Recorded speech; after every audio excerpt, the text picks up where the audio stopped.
이 영상을 듣는 분은 행운아입니다. 왜냐하면 이 영상을 통해 큰 변화가 시작될 것이기 때문입니다. 런닝의 시작과 변화는 정석권 헬스라이프와 함께 하시기 바랍니다. 감사합니다.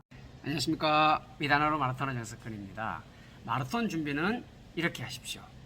자, 풀코스를 달린다.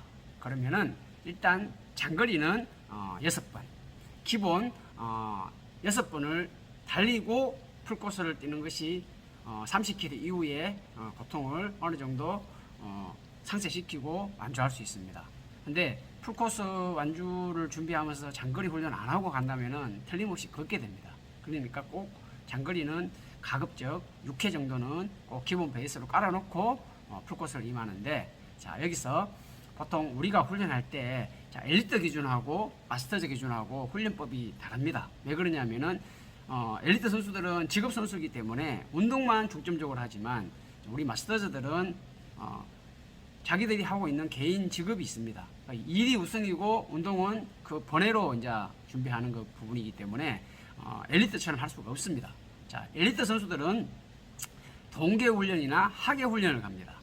보통 동계 훈련을 12월 달에 동계 훈련을 시작해가지고 1월 달까지 동계 훈련을 합니다. 그리고 엘리트 선수들은 2월 달에 이제 팀에 합류하든지 아니면은 좀 따뜻한 데서 본격적으로 인터벌 훈련을 시작합니다. 자, 그래서 몇 주를 준비합니까? 바로 2월이 짧죠? 2월이 27일, 28일까지밖에 없죠? 자, 2월에 4주에 아주 강도 높은 훈련을 합니다. 그리고 3월이 어떻게 됩니까? 3월 셋째 주에 서울국제 마라톤이 있죠? 자, 그리고 그 2주 동안 또 바짝 하고 일주일 테이프링을 하고 7주차 되는 3월 셋째 주에 마라톤 풀코스를 달립니다. 왜 7주에 대회를 맞출까요? 자, 이거는 책을 좀 보고 깊이 있게 공부를 하신 분들은 우리 인체가 한계 범위가 7주입니다. 7주. 딱 7주가 되는데 이 7주를 넘어섰을 경우에 어떤 문제가 생기냐면은, 자, 고무줄을 당기고 용수줄을 당기다 보면은 이 몸의 한계, 탄성 한계, 인장 한계, 몸이 받아낼 수 있는 한계 지점이 7주입니다.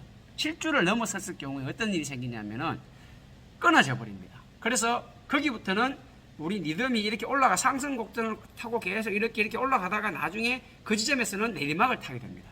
자, 그래서 기록이 나오지 않겠죠. 자, 선수들은 1년에 하나 내지는 2개의 대회에 올인을 합니다. 근데 내리막에 내 컨디션이 걸렸다 그러면은 선수들은 경기를 포기해야 됩니다. 아니면 감기에 걸려도 선수들은 포기합니다. 우리 마스터들은 감기 걸려도 대회 나가죠. 근데 선수들은 다릅니다. 왜냐하면은 초싸움을 하는 선수들이기 때문에 우리들이야 시간 싸움을 하고 10분 때로는 분싸움을 하지만 선수들은 평생에 한번 자기 기록을 위해서 초싸움을 하는 선수들이기 때문입니다. 자, 그러면 이 7주가 오묘합니다. 자, 그러면은 선수들은 7주차에 대회를 뛴다. 자, 8주차, 9주차에서 잘 뛸 수가 없습니다. 그래서 선수들이 본격적인 훈련을 2월 달부터 하는데 우리는 직업 선수가 아니기 때문에 그렇게 못하죠. 자, 마스터즈는 그럼 어떻게 해야 되느냐? 마스터즈는 엘리트 선수와 다르게 이제 주중에 스케줄 훈련을 하고 주말에 장거리 훈련을 해야 됩니다. 제가 몇 회 이야기했습니까? 6회 그랬죠. 기본 베이스에 6회 장거리 훈련을 하지 않으면은 상당히 30km 이후가 고통스럽다고 말씀드렸잖아요. 자, 그러면은 주말에 장거리 훈련을 하는데 여기서 내가 강도 높은 훈련을 계속 제가 이야기하는 거는 시간주 같은 이 긴 훈련을 이야기하는 거예요. 그 풀코스에 달하는 30km 이상 훈련을 예를 들어서 한 6주 동안 했다. 그러면은 몸에서 분명히 한계 지점까지 왔을 거예요. 그러면 거기서 잡아주지 않으면은 어떤 일이 생깁니까? 바로 부상이 옵니다. 그리고 아니면 급내리막을 만납니다. 그렇기 때문에 우리 인체는 틀림없는 사실이기 때문에 그거를 나는 달라, 절대 다르다 이렇게 생각하시면 안 됩니다. 우리 인체는 누구나 다 간 있고 설계 있고 심장 있고 장기가 다 있죠. 특별합니까? 아니잖아요. 그러면은 그 인체 공학을 공부하고 달리기를 역학조사를 해서 나온 거기 때문에 그 말을 믿어주시는 게 맞습니다. 저 역시도 7주차 연속으로 우승하고 8주차에 상당히 고생했는 그를 나중에 책을 찾아보니까 아, 우리 몸이 그래서 그렇구나. 그거를 제가 알게 되었거든요. 그건 틀림없는 사실입니다. 자, 그러면은 우리 마스터들은 어떻게 변화를 줘야 되죠? 어떻게? 갑자기 변화를 그냥 운동하는데 어떻게 변화를 줍니까? 이러죠. 바로 다른 근육을 사용하면 됩니다. 제 같은 경우는 우리 회원들 스케줄을 중간에 한번 꼭 뭐 7주 차에 하는 게 아니고 한 4주, 5주 강도 있게 했다 싶으면은 한번 지어짜는 걸 풀어줍니다. 어떻게? 바로 언덕 훈련을 한다든가 아니면 계단 훈련을 한다든가 아니면 파트랙 훈련을 한다든가 좀 생뚱맞는 훈련을 줍니다. 그러면 어떻게 돼요? 그러면은 근육이 타이트하게 쫙 가다가 그냥 쭉 해가 이렇게 돼요. 갑자기 이제 근육이 좀 쉬어가는 거나 착각을 해버립니다. 우리가 막 그냥 턱걸이만 막 하다가 내려와서 달리기를 하면 또 달리기를 잘하는 것처럼 어떤 변화를 주면은 우리 몸은 그거를 까먹어 버립니다. 그러니까 쉽게 또 그걸 잊어버리기 때문에 다른 운동을 또 하면은 그걸 또 받아들입니다. 우리 몸이 참 희한하죠. 그래 그거를 신체의 그런 부분을 이용을 하는 거예요. 그래서 그런 변화를 주면은 다시 또 훈련 강도를 점점 높여서 만들어 나갈 수 있어요. 그걸 무시하잖아요. 틀림없이 보상 옵니다. 아시겠죠? 그리고 제가 늘 이야기하지만은 훈련은 다양하게 해야 됩니다. 훈련은 다양하게 해야 되고 늘 뭐 예를 들어서 2000m 인터벌이 좋다고 합니다. 그럼 2000m만 맨날 해요. 1000m 인터벌이 좋습니다. 1000m 인터벌 계속 해요. 그거 아니에요. 우리 근육은 사용하는 범위 내에서만 발달하기 때문에 아까 말씀드렸지만 변화를 주면은 근육은 성장하게 되어 있습니다. 그래서 좀 이렇게 얘기하나? 지저분하게 사용한다? 지저분하게 사용하시면은 근육이 상당히 성장하는 것이 빨라지고 커집니다. 폭이.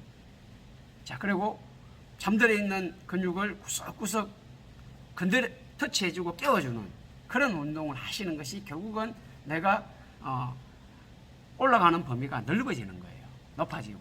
아시겠죠? 그런 거를 결코 무시하지 마시고 꼭 한번 준비해 보시고, 자, 마지막으로 자, 자세 부분입니다. 제가 늘 이야기하는 부분이 뭡니까? 자, 정석근 헬스라이프가 지향하고 그동안 제가 다른 어떤 운동 가르치는 분들보다 기록대가 좋아요. 저는 완주율도 상당히 높아요. 우리 회원들은. 그리고 뭐 풀코스 기록이 없었는데 완주를 시키고 4시간 반, 5시간 뛰는 사람이 3시간 30분 바로 서브서리 하고 이런 경우가 생깁니다. 그 4개월, 6개월 이렇게 준비해서. 그 비결이 뭡니까? 바로 자세를 간결하게 뛰게 하게 합니다.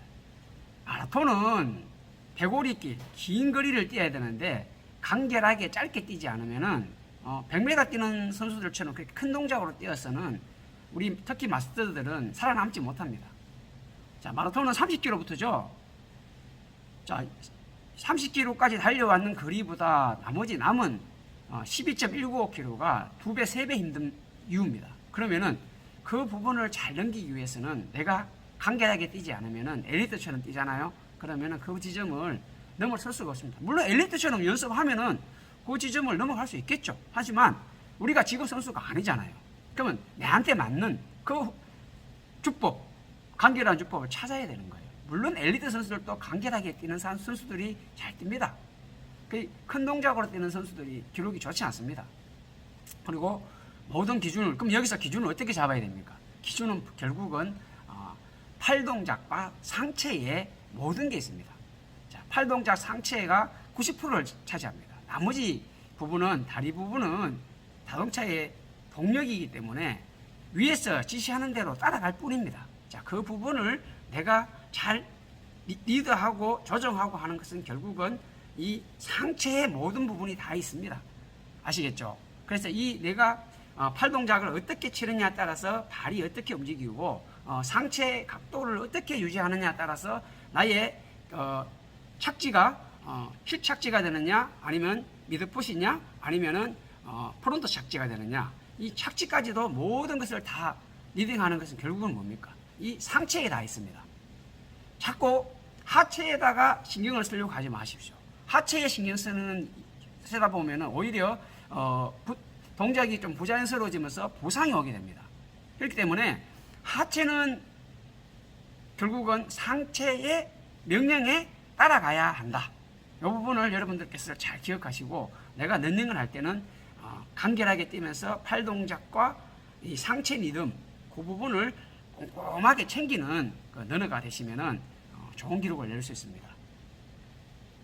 도움이 됐는지 모르겠지만은 아침에 제가 막 그냥 늘어놓은 이야기지만은 이 부분 제가 마라톤 상당히 오래 했죠. 저도 오래 했으면서 농론을 했는데 그 부분을 여러분들께 알려드리려고 이게 부분은 여러분들께서 챙겨 가시면은 좋은 기록 내고 좋은 기록 내시고 그리고 달리기의 매력을 또 배워갈 수 있습니다. 근데 부상 당하고 가면은 좀 스트레스 받고 또 오랜 침체기가 오죠.